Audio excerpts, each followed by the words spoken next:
Almighty God, as we gather before you tonight, we humble before you even as we pray that you speak to us.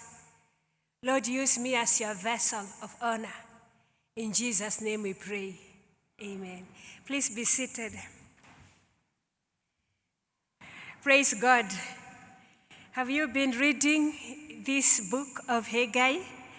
So how much have you read it? It's only 2 chapters.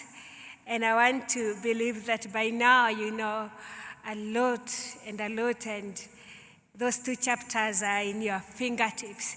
So tonight we continue from with our theme for this year, which also is the topic for today.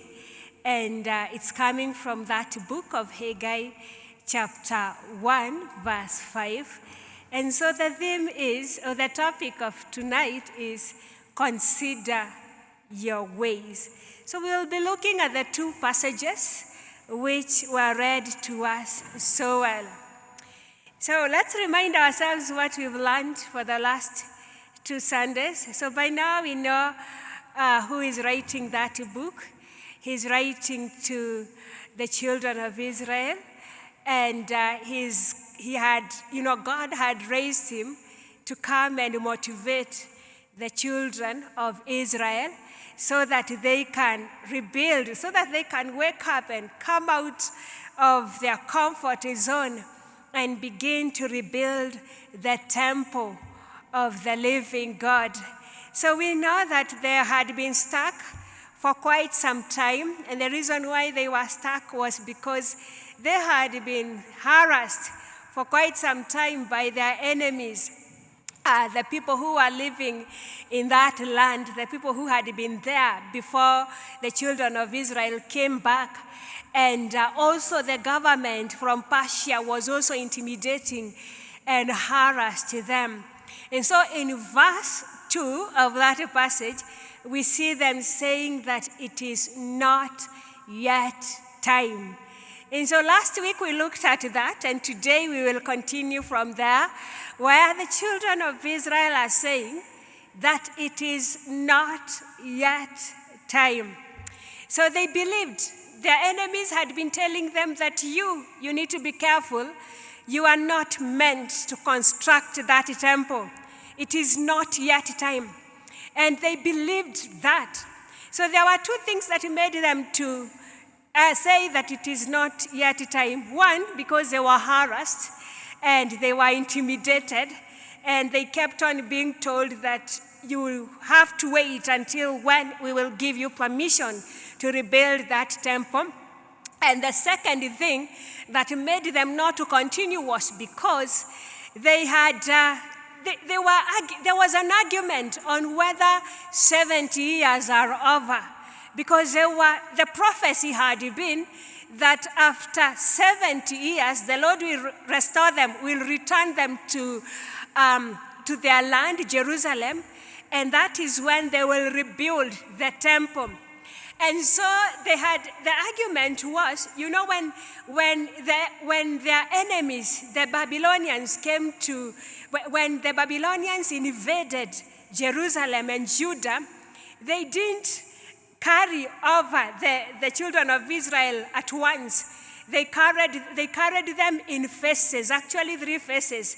And so when the children of Israel have come back, they are now trying to calculate on whether the 70 years are over for them to continue with the rebuilding of the temple, or whether they are not. And so there was an argument. Some will say, no, 70 years begin from this year. And others will say, no, the years, we should begin to count from this particular year.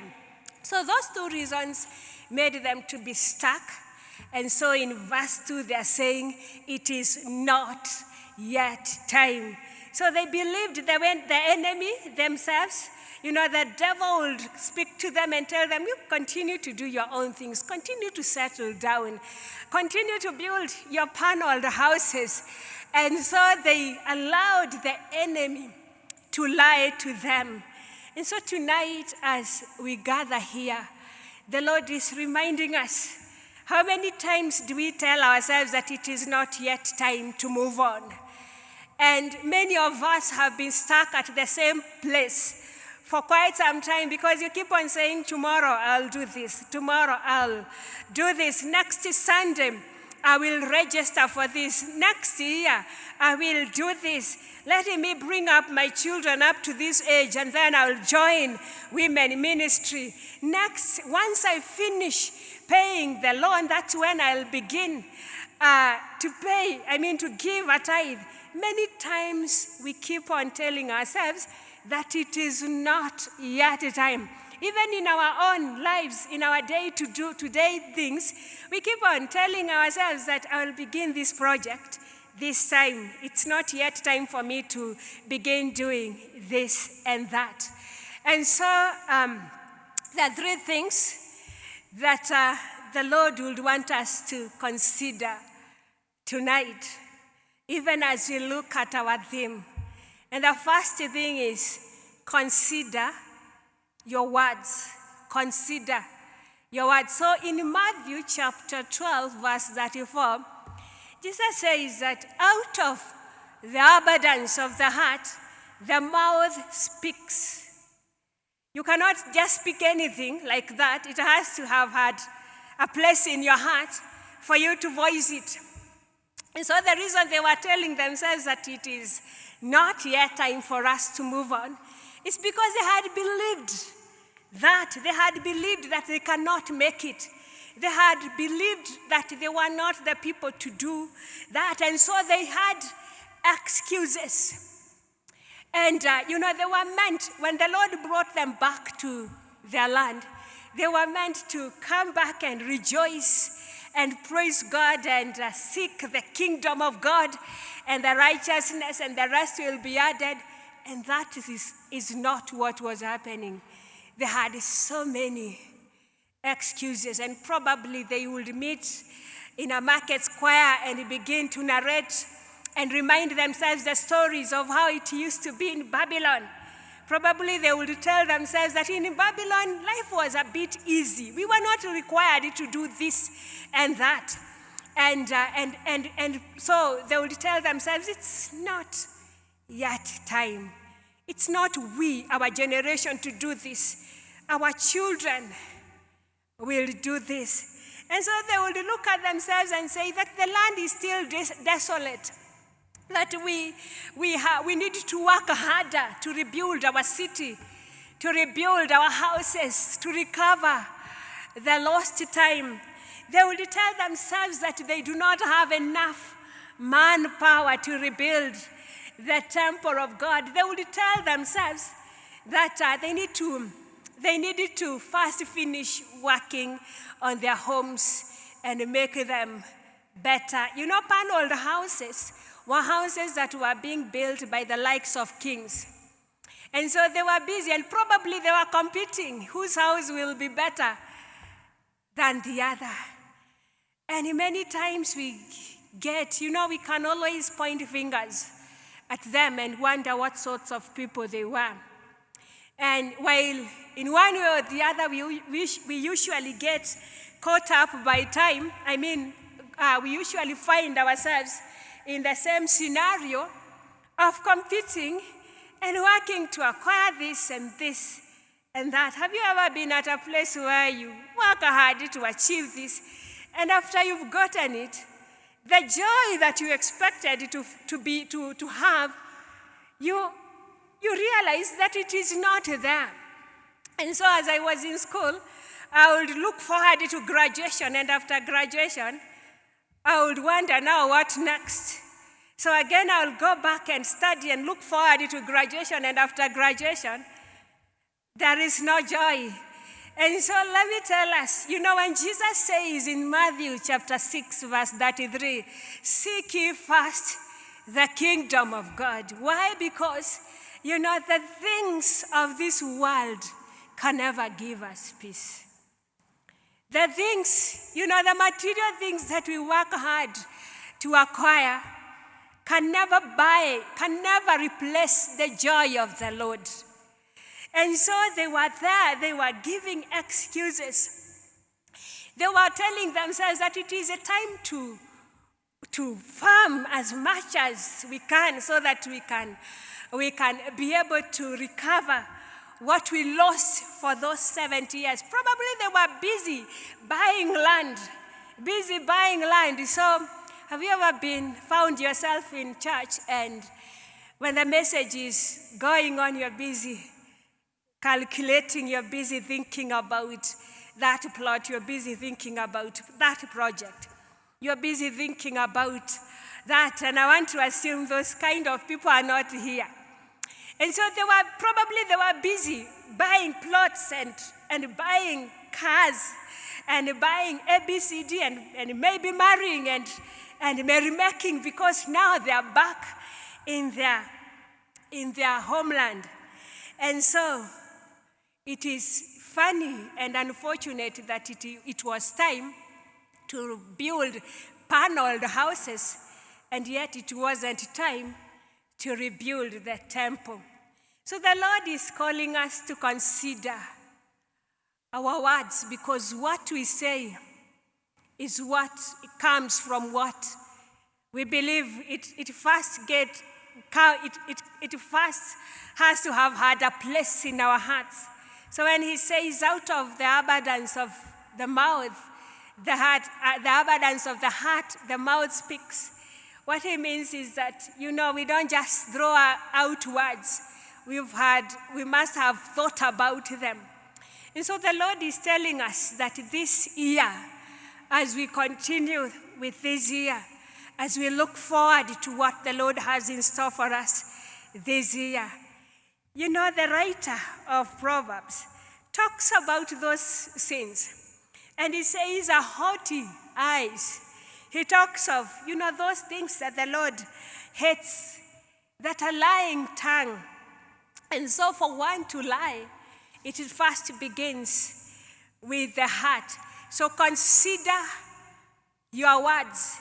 So it's my prayer that you and me will make a decision to calculate what comes out of our mouth. And more importantly, may the Lord use us to be a blessing to people. May the Lord use us to be an encouragement to people. May the Lord help us to be a source of joy to a community that is discouraged.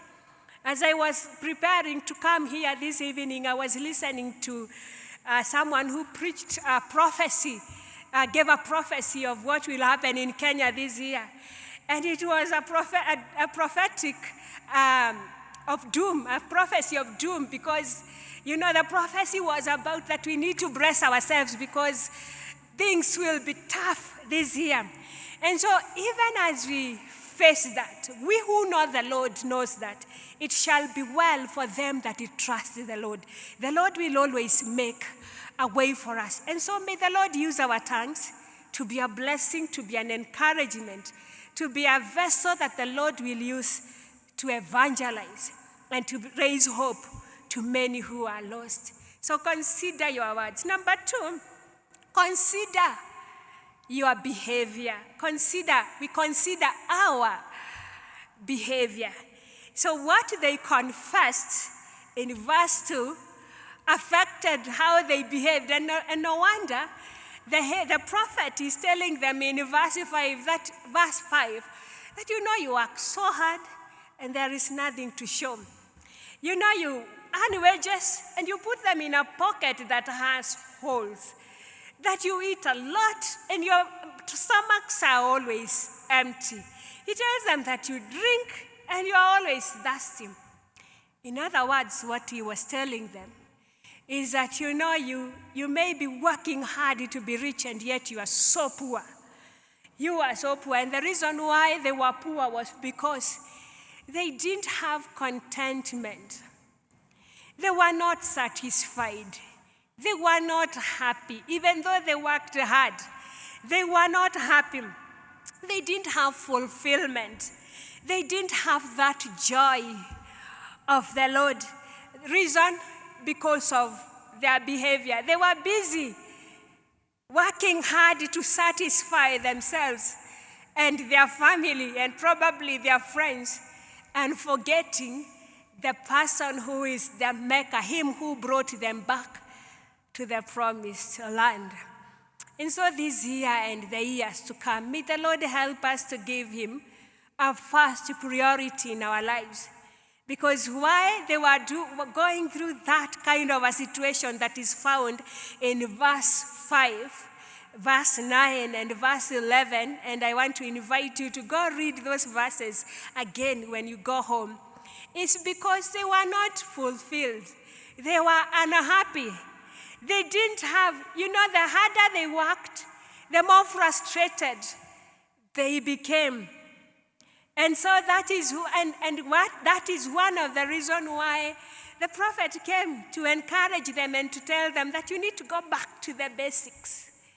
And so the Lord is calling us to the basics, to a place of trusting him, to a place of allowing him to control our behavior, to a place where we ask ourselves, does it glorify the Lord? Where is God in all this?